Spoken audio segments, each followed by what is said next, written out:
everyone. I'm John Evans. Welcome to another episode of One-on-One. Greta Van Susteren has interviewed world leaders and newsmakers for decades while hosting shows on CNN, Fox News Channel, MSNBC, and Voice of America. Most people first remember seeing Greta when she did legal analysis during the famous O.J. Simpson trial.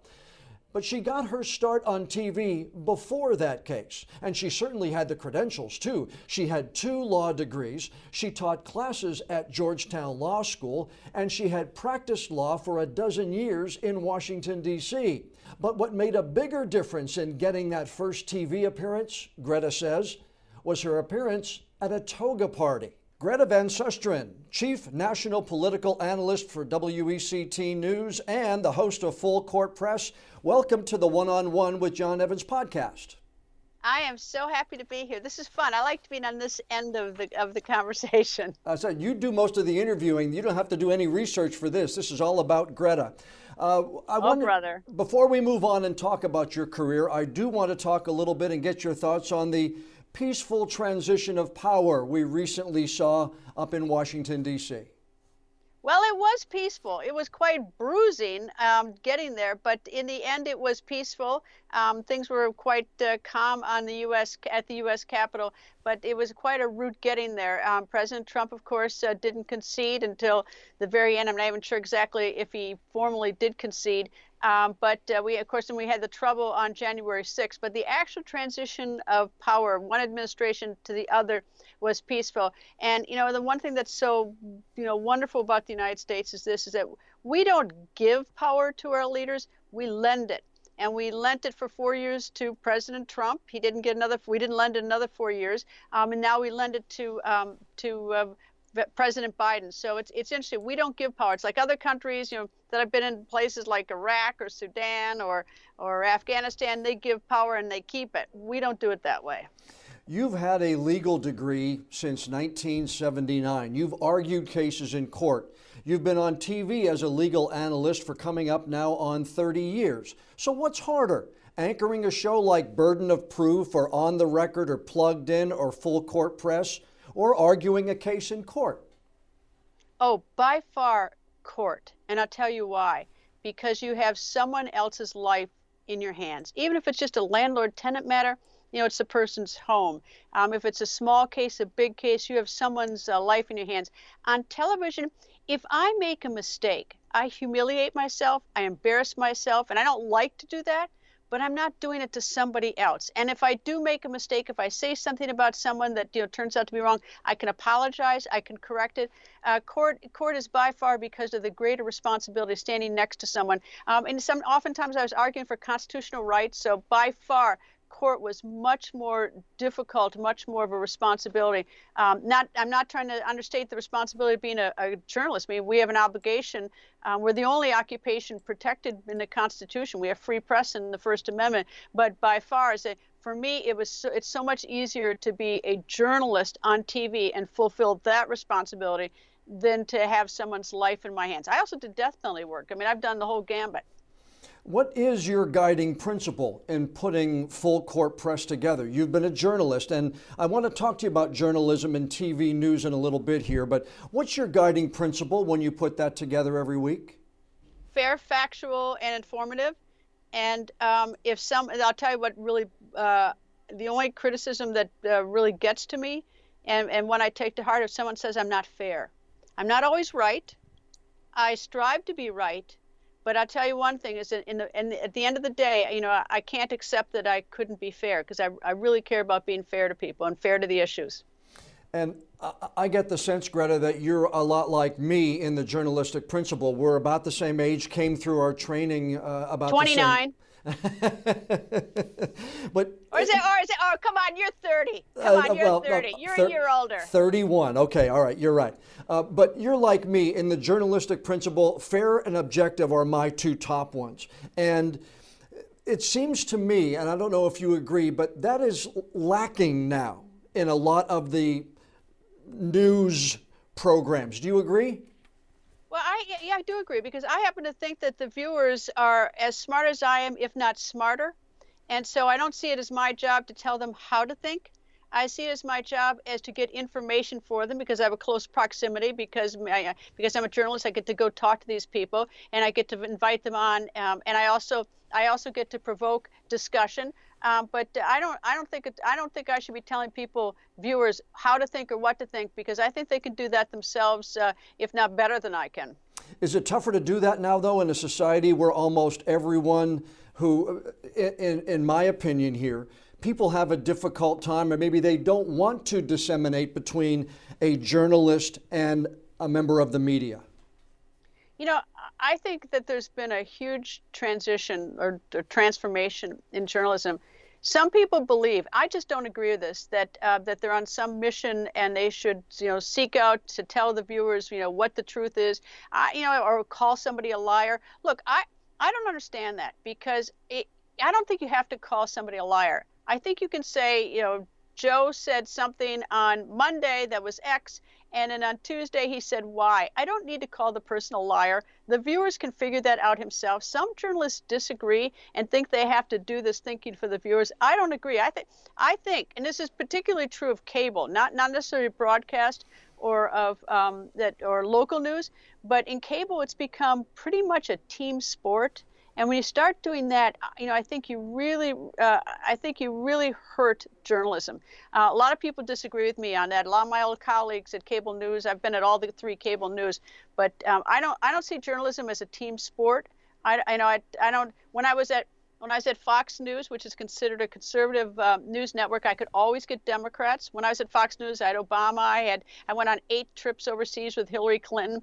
Then when I went to MSNBC, I was there and I got Vice President Pence, then Speaker of the House Ryan. I could get Republicans at MSNBC. I think if you are at a network and you can't get Republicans or Democrats, then you ought to look in the mirror and figure out what you're doing wrong, that people think that you are part of some partisan platform, or that you are somehow unfair, that they won't come on and talk to you even when they disagree.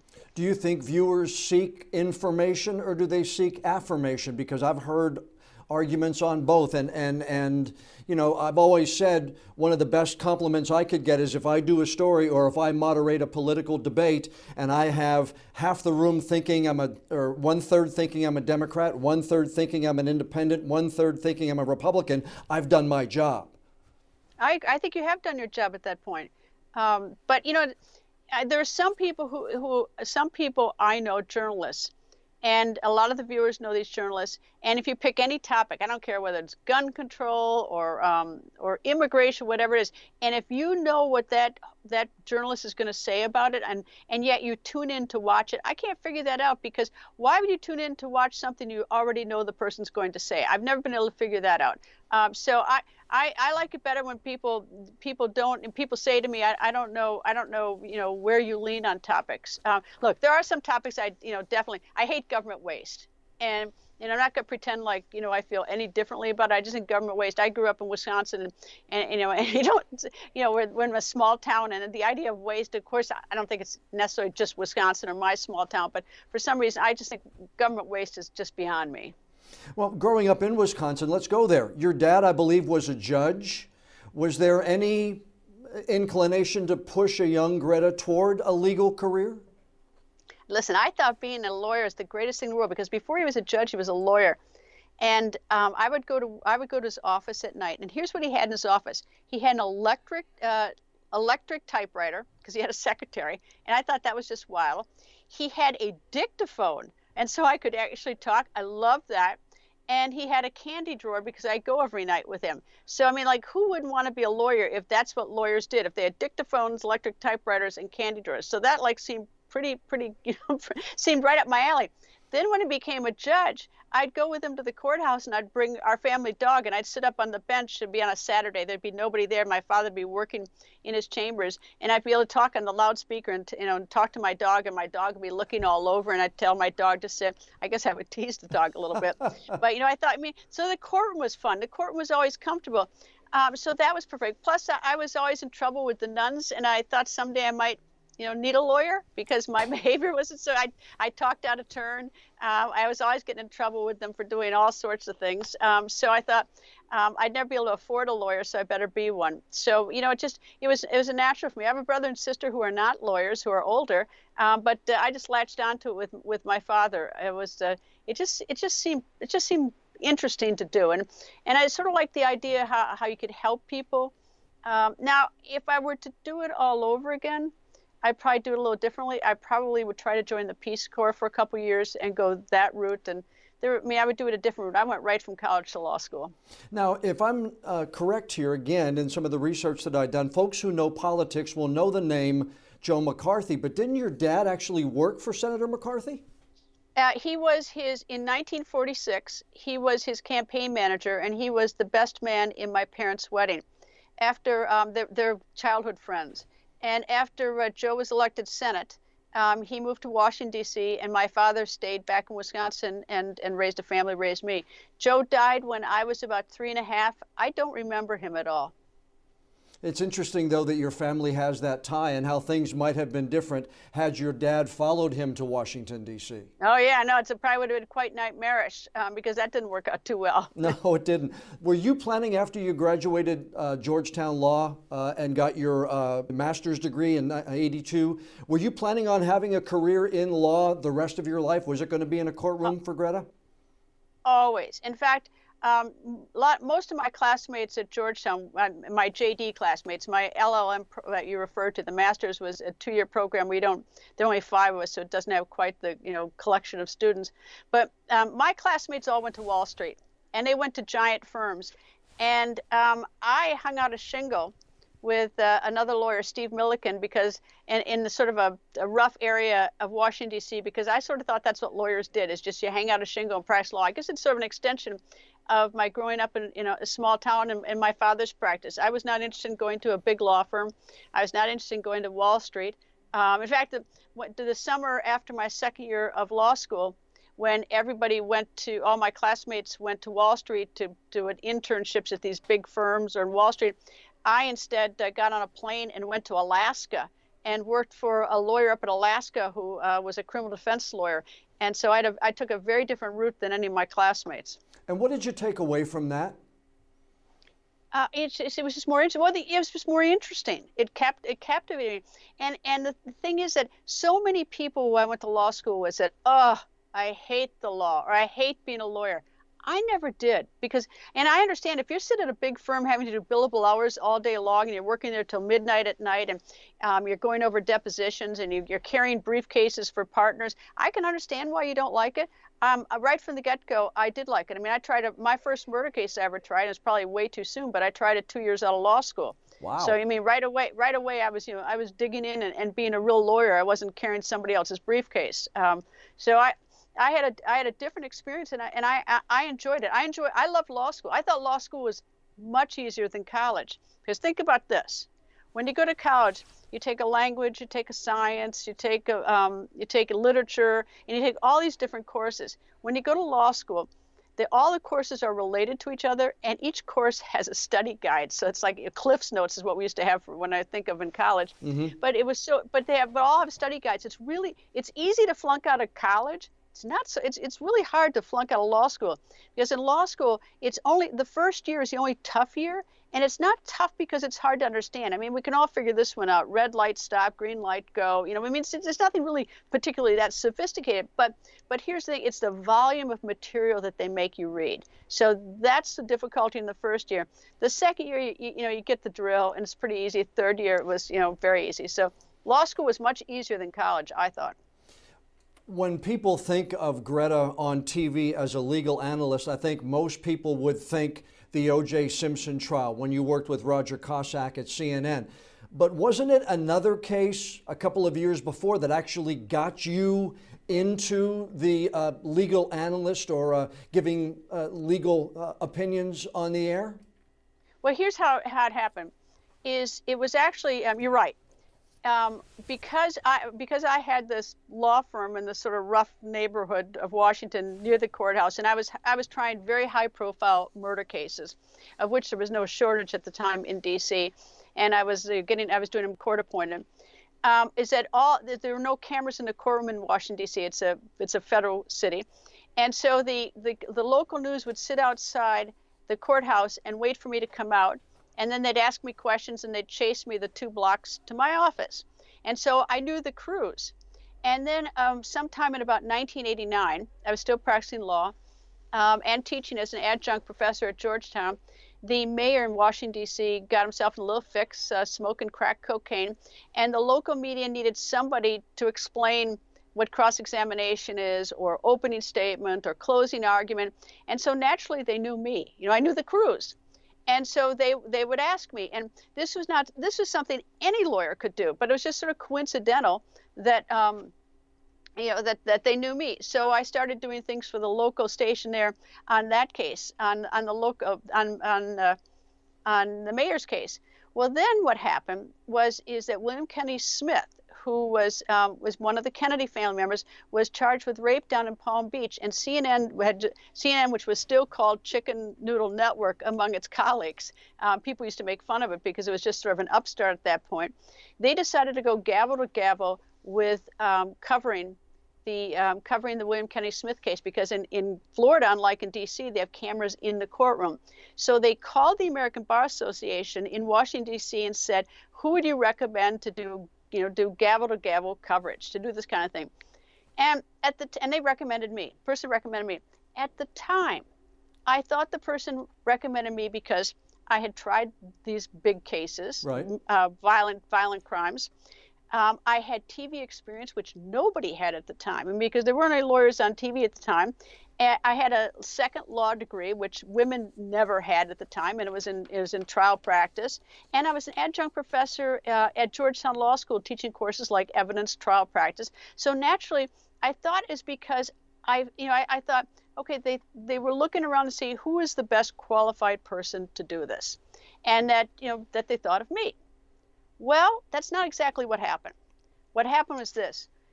In 1976, when I moved to Washington, D.C. to go to Georgetown Law School, I was a little bit shy, and a lot of my classmates had gone to real fancy Ivy League schools. I hardly knew where they were, at the time. I mean, I didn't know where all these schools were. Right. But they're fancy schools. I went to the University of Wisconsin. It cost me $284 a semester, and it was a great school to go to. But I didn't know. I was a little bit shy. And there was a group of my classmates lived in a group house. I didn't, and they were having a party, a beer party, but it was a toga party. And I explained to me a toga party is that you wear a sheet like a toga.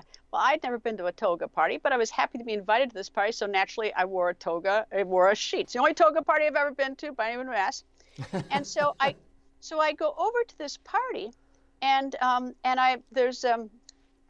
so I walk in, I'm a little bit shy, and there's some woman sitting down drinking beer who lived in the house, and she was not a law student, but she was in the group house. And we sat and talked the whole night. And we just had a conversation. It's very nice. All right, now, fast forward to about 2001. Okay. And I get a call from the American Bar Association asking me if I will fly to London, and be on a panel with Tony Blair's wife, Cherie Blair, on, I forgot what the topic was, and that they would pay for it. And I thought, are you kidding me? Sure. Flying me to London? Yeah. And the American Bar Association, I was never a member of the American Bar Association because the dues were about $750. And my first 12 years of practicing law, I made about $12,000. I couldn't pay that kind of, it was so over my head to be a member of the bar. And so now they're asking me they're going to fly me to London for this conference. So this is after I'd been at CNN for about 6 years and had been on television. So naturally I went. Well, I go in there, and I walk up to the table feeling, I guess, a little bit shy still. And there's a woman handing out the names that say, hello, my name is whatever it is. And I go up and I say, my name is Greta Van Susteren. And she goes, I know you. And I go, oh, she said, do you recognize me? And I think to myself, okay, I don't recognize her, but I'm gonna be polite. I said, you look familiar. And she said, well, I work for the ABA. And I said, oh, great. She said, I'm the one who recommended you to do the William Kenny Smith for CNN. And I thought, oh, the receptionist had. And I thought to myself, so it wasn't this big group gathering together and looking at my credentials and thinking I was well qualified. It was just happened to be someone who answered the phone who no doubt had seen me on TV doing the mayor's trial the year before. So I was a little bit, I thought, okay, you know, all these years I thought it was because I was so qualified for it, and it turned out it wouldn't be that. And then she said to me, she said, "But don't you recognize me?" And I said, "You sure look familiar." She said, "I was at that toga party. You and I sat and talked time." So basically, here's the story: is that I ended up on TV not because I had 2 law degrees, tried these cases, was an adjunct professor at Georgetown, had some experience, but because I went to a toga party and I was shy. This other young woman was shy too, and she didn't know all these fancy students there, and I didn't know all the fancy students, so we just sat and drank beer and talked for the night. So it was based on a toga party is how I ended up on television, and this is this is it. And they always say it's not necessarily what you know, it's who you know in many instances. Right. But it was just chance, totally chance. When you went to CNN, did you see the popularity through Court TV and then all the legal analysis you did? Were you watching just the appetite for this grow as it continued just to flourish there? Well, you know, I wasn't paying attention to Court TV. In fact, the Court TV started during the mayor's trial. And the thing is, someone called me and said they're going to create this Court TV, the Washington Post. Do you think anybody will watch it? I said, nobody wants to watch lawyers on TV. That's a big snore. All right, well, that was stupid. Obviously, I was wrong on that. But when it came to the William Kennedy Smith, or when it came to the O.J. Simpson case, which will be on my tombstone, I might add, I'm never going to get that off my tombstone, is that I didn't really pick up on the intense interest because I was intensely interested because this is what I was doing. I was doing murder cases, and so this was not particularly new to me. This was just like another murder case, only I wasn't sitting in the courtroom inside the well of the court. Instead, I was on the outside watching it. So it certainly was electrifying to the rest of the country. Obviously, I realized that at some point. But, I didn't dream that it was going to, at the time when I started, that it was going to amount to what it ultimately did. Why did you leave CNN? I mean, there's a lot of stuff online, and I don't believe it until I actually ask somebody the question. Why did I leave CNN for Fox News Channel? Oh, for the same reason I left Fox News, both, is I'm a worker. I'm not management, and I never want to be management. And what happened in January of 2001 is AOL bought CNN. CNN was so much fun when Ted Turner ran it. I can't even begin to tell you. But when AOL came in, it became very corporate. And it also, what happened was they started firing all my friends. And it became a very unhappy place. And as each month marched by, they kept firing more of my friends. And 9/11 happened in September, and I had 2 shows at the time, one at about 12:30, Burden of Proof, and the other was one at night, right before Larry King. And they put Burden of Proof on ice because we're not going to do legal stories. We were going wall to wall on 9/11. And in December, they let go my colleague, Roger Cossack. They were keeping me, but all my friends were leaving. And it didn't have anything. I mean, it was horrible. I mean, it was not. The environment had changed so much, and every time I'd walk down the hall at night for my show, there'd be another name tag down because they were trying to strip down, who they were going to keep and who they're not. And the thing is, they offered me a big contract then, and I felt a little bit like, I felt creepy because here they're finding my friends and they're offering me a bigger contract, and I felt lonely because everybody was going. So I had a window where I could go talk to somebody, and so someone said, talk to Roger Ailes. I'd never even turned on Fox News because at the time, I didn't know what Fox News was. I was busy with my own work. But anyway, so I went up and talked to Roger Ailes, and on a handshake, he seemed pretty, he offered me a show, and I wanted to get out of CNN because I couldn't. It was really an unhappy place at that point. And so I accepted a lower offer. And then I went back and I looked at my contract and it said CNN had a right to match.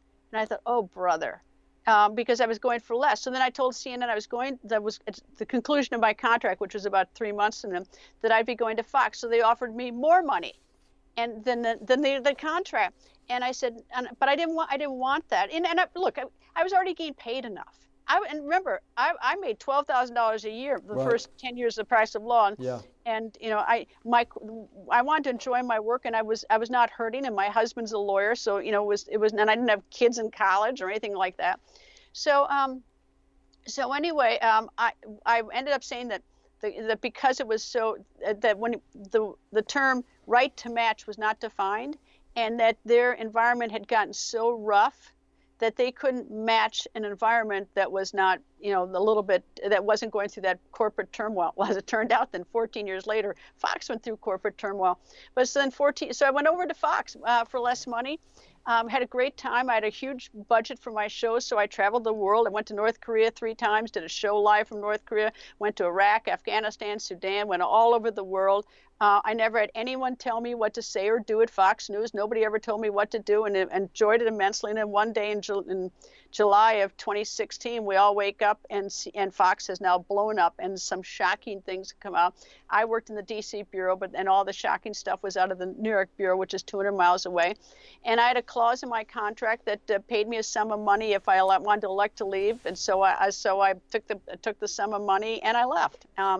And that was it. Left without a job. Did you have difficulty at either location, whether it be at CNN to try to be that journalist, or whether it be at Fox to try to be that journalist, when both were known for being probably a little more on one side or the other? Nobody told me what to say or do at CNN or Fox News. If you didn't like my show, I'm 100% to blame. I read stories about others, but I can tell you my experience was very different. And I think in part because I didn't have to do TV as a job. I could go back to practicing law. I like practicing law. A lot of people are in this business, and this is their career forever. This is the career they're looking to do, and they don't have any career options. I'm the accidental anchor. I never saw TV as a permanent job for me. I always thought that, okay, well, I'll do this for a while. And I signed another 3-year contract, and I said, okay, I'll do that for 3 years. I never saw this as something that I was going to spend my entire working career doing it. So I'm the accidental anchor. Did you ever, while you were at Fox News, know of any of the allegations that were going on? I know it was 200 miles away, but I'm sure that you may have spoken to many of your colleagues. Did you ever get any inkling that any of that came out in the Bombshell movie was going on at the time? I never saw, heard anything. Now, when people are harassed, it's done behind closed doors, but nobody ever confided in me. Nobody ever told me that. I never saw that. I never saw the movie Bombshell, by the way, because when I walked out of Fox News, I shut the door. That was it. But no, I never heard of anything. Nobody ever told me, and I found it shocking. It's just completely unreal to me. Greta, who is the person you would most like to interview who you haven't had the chance to yet? Dead or alive? Either one. Dead, I'd actually like to interview former President Nixon, because I thought he was intriguing, and he was such a big part of the history when I was in high school and college. So he would be the one I would be most interested in. In terms of somebody who's alive, it's usually someone who is, I like investigative reporters who are investigating stories because I learned something. The famous people, not so much. Politicians, not so much, because oftentimes they give you packaged answers. But I like to learn from people. I like innovators. I interviewed this young man from Holland who's figured out how to clean up rivers of plastic. So the ones I like to do are the ones that are who could tell me something new, that tell me something unexpected, because I like to learn. Right, but of all the people that you have interviewed, was there one that you were the most nervous beforehand? I mean, there's a little bit of, nerves always in the belly a little bit, but was there one that you really were, oh no, I'm talking to? I've been lucky to interview presidents, but I never felt that way because I see them in very human lights. When you ask me about interviews I've already done, I'll tell you, I don't remember any interviews I've been nervous. It's because I figure they're just like I am. They're like human. I remember mistakes I've made. I don't remember when being nervous, but I understand like horrible mistakes I've made more than anything. And would you share maybe one or two of those that you? Oh, sure. I mean, I got a collection of them because, like I say, I remember my mistakes more than I do my successes. One time I was interviewing the former president of Romania. It was when I was at CNN and I was guest hosting for Larry King, and I was relatively new. And it's when you guest host for someone else, it's always a little bit unnerving. You're much better doing your own show. It's like wearing somebody else's clothes. You feel a little bit awkward. and they forgot to put the translation into my ear. Oh, So no. he was speaking in his native tongue, although he was sitting right across me, but that didn't help me any. And so I was so nervous that I was nervous, and I was so green that I never thought of saying, you're not putting the translation in my ear, or could we take a break or anything like that. Instead, I did a 15-minute interview with the president of Romania. He was in Washington trying to get into NATO at the time. It was some anniversary of NATO. I did an entire interview with him where I'd ask a question in English. He got the translation, obviously, and then he would answer to me in his native language, and I never knew a single word he'd say. And I was so flipped out that I would ask a question about something like over here, so random, and then I'd ask a question about something over here because I was afraid if I had any follow-up questions that his answer would be in his native tongue for everyone to hear back at home was, I just said that. So it was just, I remember one time a terrible situation when I interviewed, I did an airplane crash case, and Payne Stewart, a golfer, was killed, tragic case. And then at the end of the show, they told me in my ear, teased that we're going to do a full, I was also guest hosting for Larry King. Larry must be my jinx. But they told me to tease that they're going to do another full hour on the investigation. And so I said something like, thank you for joining us. Coming up next, CNN will be doing a full hour on the death of Jimmy Stewart. Stewart, Oh, no. somebody. I went through about 1 billion Stewarts except Payne Stewart. I couldn't remember his name for the life of me, even though I had just earlier done a whole half hour on it in an hour show. So I remember things like that. You and I have something in common there. The first job I had in radio was babysitting the Larry King show when he used to work overnights when I was 17 or 18 years old. You actually guest hosted for him. What did you learn from somebody like Larry King? He was a master at interviewing. Larry was the best, and I regret that he just died recently. I love Larry. Larry was the best for a number of reasons. Number one, he was curious. He was curious like the viewers. He was asking those questions that people were interested in because he likewise was curious. He told me the first time I guest hosted him, he said, don't talk too much because people will get sick of you fast. They tune in to see your guests. Your guests are the stars. So showcase them, get the information out of them. And he let them answer questions. And he oftentimes made news. It used to drive me nuts when people said they didn't do hardball interviews. They said he would basically hand you the rope and you could hang yourself. But he did it in a polite, masterful way, and people wanted to speak to him. There is, and the other final thing is that, like Johnny Carson, I can't tell you how either one of those gentlemen voted. I don't know their politics, and both interviewed politicians, Larry King more, but you never knew was Larry a Democrat or was Larry a Republican? And that's his genius. He really got information so that the viewers could make up their own mind. They could learn something.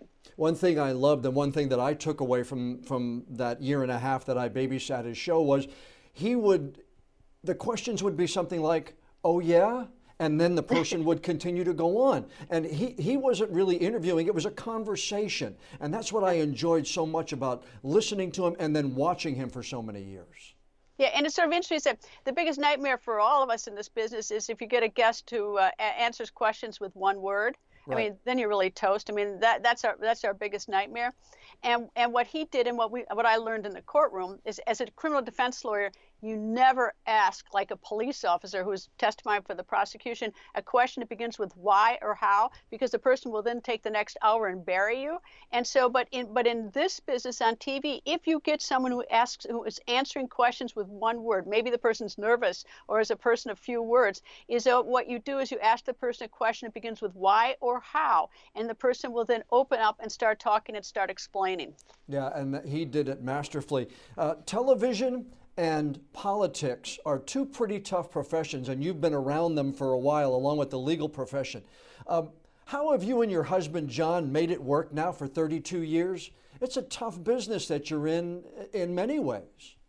Well, I practiced law for a number of years before I got into journalism, and the one thing I found a difference is that practicing law to me was much more difficult because I had other people's lives in my hands. If I made a mistake, I didn't pay the consequence, the client did. The one thing that I do appreciate about journalism, if I make a mistake, and I don't want to make a mistake, but I only embarrass myself or humiliate myself. I don't do it to somebody else. So in some ways it relieves some of the pressure. John and I, my husband, we've had professions where we constantly learning things and things are exciting, and you try to serve a purpose. Like you try to help people in the law, you try to inform people in journalism, and if you keep on your missions, those are both exciting professions. What do you do to unplug when Greta just wants to get away and get away from the interviewing? How does Greta relax? I don't know. People ask that. I like my work so much that my work is my relaxation. But I have 3 dogs, 3 cats. I also have picked up something new, actually picked up something from my childhood that I'm doing now, and it's in part because of COVID. I love doing puzzles.